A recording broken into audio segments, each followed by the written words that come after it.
Welcome back, beautiful and amazing human beings. This is Luke Rudowski of WeAreChange.org, and yet another edition of What the Hell Really Happened? And if there was ever a day to ask the question, what the fudging malarkey's going on? Family-friendly show.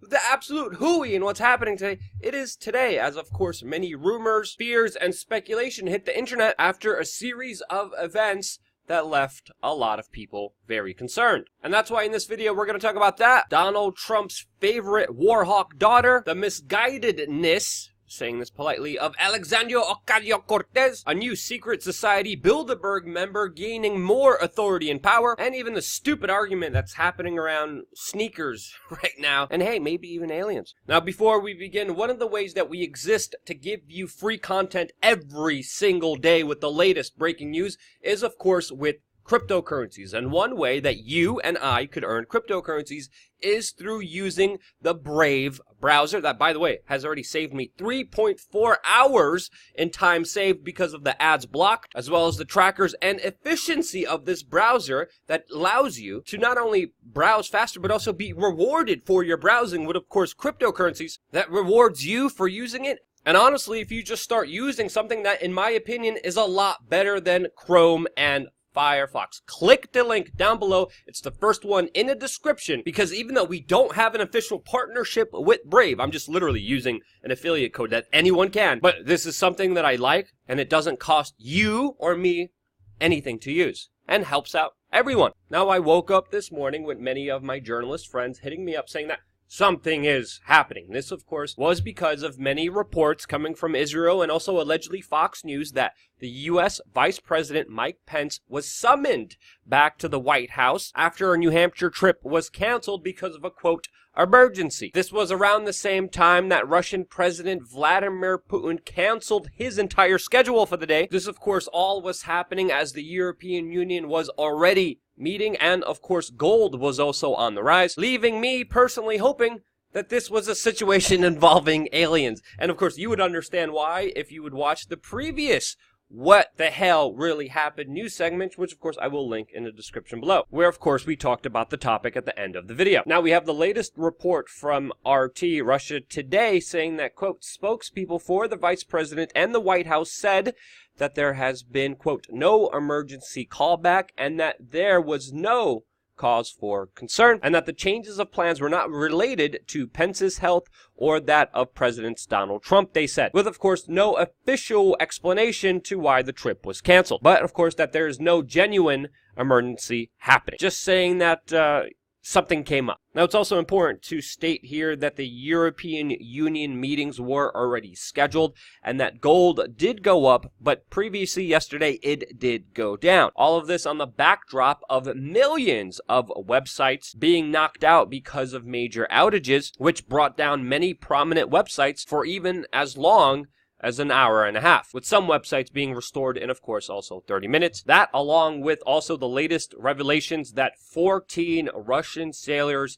have died on a nuclear sub, made people, of course, fear the worst. Now, of course, there has been no radiation detected on, of course, this Russian deep submarine, and a lot of the information is, of course, still unknown, but the submarine has returned to, of course, a Russian naval base. Now, in this time, there also have been many military maneuvers, especially in the Black Sea, slight U.S. military movement. Now, of course, rightfully so, with all of this news correlated together, there was a lot of suspense, a lot of people correlating things, and a lot of people who were worried about the situation that's developed. And there are other situations that also have developed that we should be worried about, specifically the latest tensions that are escalating in, of course, the Middle East, as Israel came out with its foreign minister just moments ago saying that Israel is bracing for the military for the possibility of U.S.-Iranian escalations. This, of course, as we're getting other information right now from this journalist associated with Fox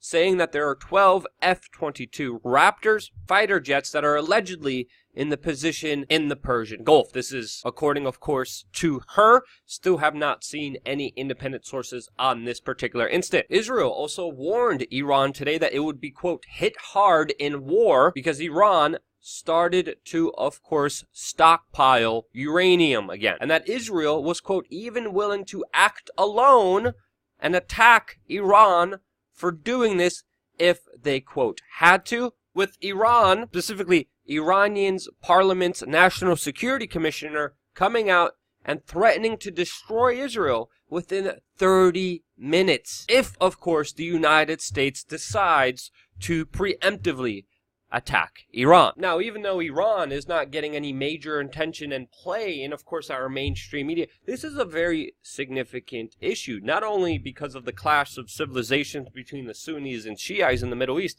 that this conflict represents, especially with Israel, Saudi Arabia, and the United States being on one side, but specifically more of a geopolitical situation that is very unassuring since, of course, on the other side, we have Iran, China, and Russia standing together against those forces that I just mentioned beforehand. A very uneasy situation with Russia, of course, backing Iran even on their surplus of uranium stocks, which, by the way, the Iranian foreign minister just tweeted that Iran is still implementing the Iran nuclear deal, which, by the way, Donald Trump scrapped, and will continue to do so as long as the European Union, quote, implements their economic commitments, which they promised to, of course, Iran, but the United States is threatening them not to do so. This, of course, creates a very unsure situation that does not look like it will be rectified with either party, of course, being satisfied. Other people are saying already that Iran has violated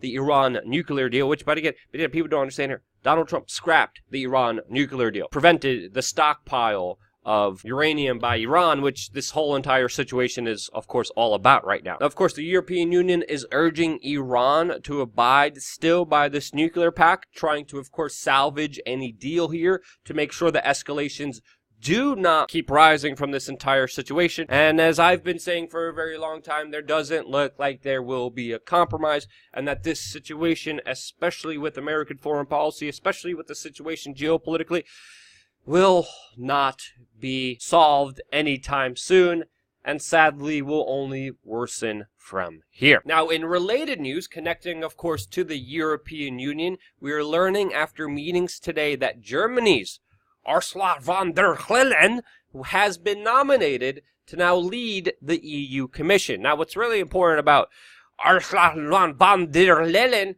is that this is also the same individual who is a prominent member of the Bilderberg Group that was recently confronted by, of course, this very news organization, along with other independent journalists like Dan Dix, Mac Bachman, and, of course, Josh Friedman. Now, of course, you could see this video and the confrontation on our YouTube channel from this year's Bilderberg coverage. And now, gee whiz, what a surprise that yet another Bilderberg member, after going to the meeting, is now rising up in more political power and influence.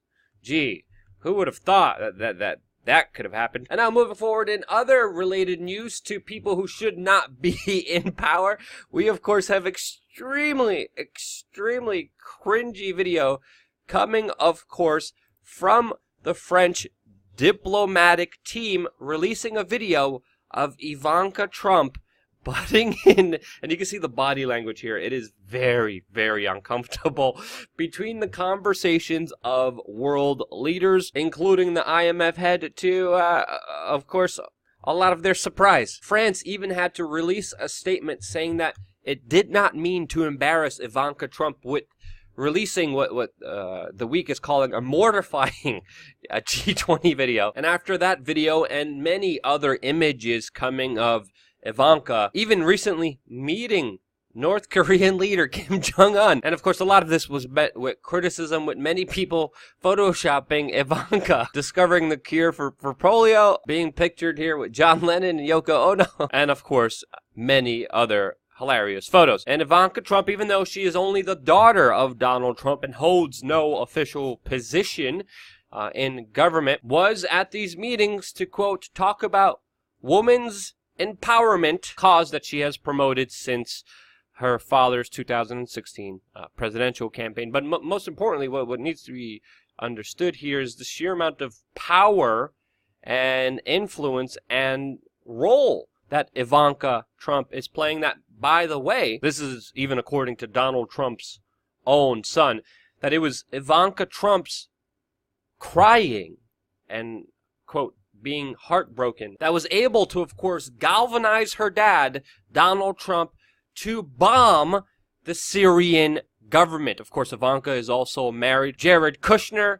Donald Trump's advisor, and a man who negotiated better deals for Saudi Arabian weapons. So a situation that, in my opinion, should be concerning to a lot of people, especially with her being on the center stage more and more. In a related topic with people who should have no authority, we of course have Alexandria Ocasio-Cortez coming out after visiting a detention center on the U.S. border, saying that detained migrants told her that they were being told to drink out of toilets. She also came out and said saying that the camps were, quote, indefensible. Now, of course, her comments sparked a lot of debate between the left and right. Some people insinuated that when she talked about drinking from the toilet, it meant drinking from an attached sink, which many detention facilities and prisons have as part of a potable water system, which actually she responded to and said, yes, that these were the exact toilets in mention, but there was one of these units that was not functioning, that when the women tried to open the faucet and nothing came out, that they were allegedly told to drink out of the toilet bowl, which is pretty disgusting. Now, personally speaking, it's very difficult to take Alexandria Ocasio-Cortez very seriously, since she did kind of frame this photo op session, which she released videos of just now, of her at a parking lot, which depicted photos of her breaking down and crying. And of course, this is an empty parking lot at a detention facility, but again, a lot of these issues were centered around her. She also compared a lot of the situations unfolding on the border with the detention facilities akin to concentration camps, which is hyperbolic and absolute insanity. It's also important to point out that there was a bill in the House that was approved by Nancy Pelosi that would fund a lot of these detention facilities and upgrade them to properly take care of the surging, rising numbers of illegal immigrants who are coming across the U.S. border, which Alexandria Ocasio-Cortez refuses to vote for and accept because, according to her, they do not do enough. But an emergency spending bill allocating $4.6 billion, with other lawmakers arguing that, quote, it has no provisions to ensure money goes to the children or that for-profit agencies are held accountable, as of course one of the reasons why Alexandria Ocasio-Cortez and many other lawmakers are not voting for, of course, this bill. Critics of her stance, like John Kennedy, a Republican lawmaker, say, quote, on the one hand, she says you are running a concentration camp, and then she refuses to provide the president with the money to enlarge the facilities, said Kennedy. And honestly, because of this and other stances, it's very difficult to take Alexandria Ocasio-Cortez very seriously on this issue. Now, on this report of drinking out of toilets, there should be more investigations, there should be more proof, there should be something fully look into this and investigate, and something that should be strongly condemned and never allowed in our country. Now, of course, a lot of the actions and so-called solutions that Alexandria Ocasio-Cortez has towards this issue are pretty much nonsensical. There's many protests that she has demonstrated in. There's many protests still planned, with even just today 36 people being arrested, blocking the road to a immigration detention center. And if we go along by the proposal of what Alexandria Ocasio-Cortez wants, if we're not going to be detaining people, are we going to be allowing them to cross the border illegally? Or are they going to be put in dangerous ways, making the very unsafe journey across the Rio Grande? If we allow a couple people in, more people are going to be incentivized to come in, which the Democrats are publicly talking about giving free education, free health care to. This is a huge initiative that, again, every solution that's being brought up by these individuals is absolutely nonsensical. If again, you let a few people in, more people will come. It's not a safe journey, but in the current situation we have, this absolutely makes no sense. And by not funding the detention facilities, of course, the situation is going to be disastrous in there. Of course, lack of funds to do it the right way. And honestly, it feels like Alexandria Ocasio-Cortez has taken advantage of the situation for, of course, her political aspirations. But again, that is just my opinion, and I could be completely wrong. And if you think I am, let me know why in the description below. Again, the whole act of people grandstanding, trying to, of course, fake cry during these situations seems absolutely disingenuous. We have a chaotic mess on the border. We have a mess, and we have a situation that's only getting worse from here. I was on the border. I was in Tijuana. I saw it firsthand. This is a very complicated situation unfolding that neither the left or right have a full answer on, and they are making the situation worse because they can't get over themselves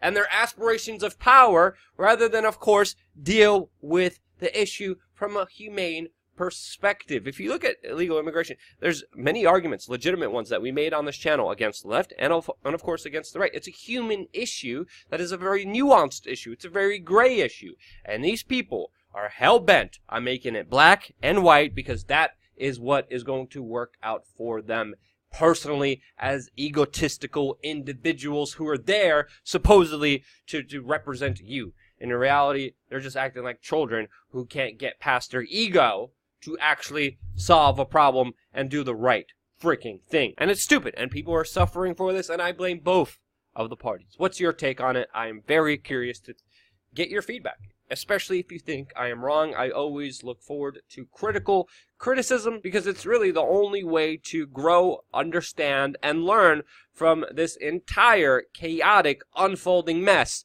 that we are all involved in. And that's why we do what we do for you here on wearechange.org. Thank you again so much for watching. Love you guys. Stay tuned for more.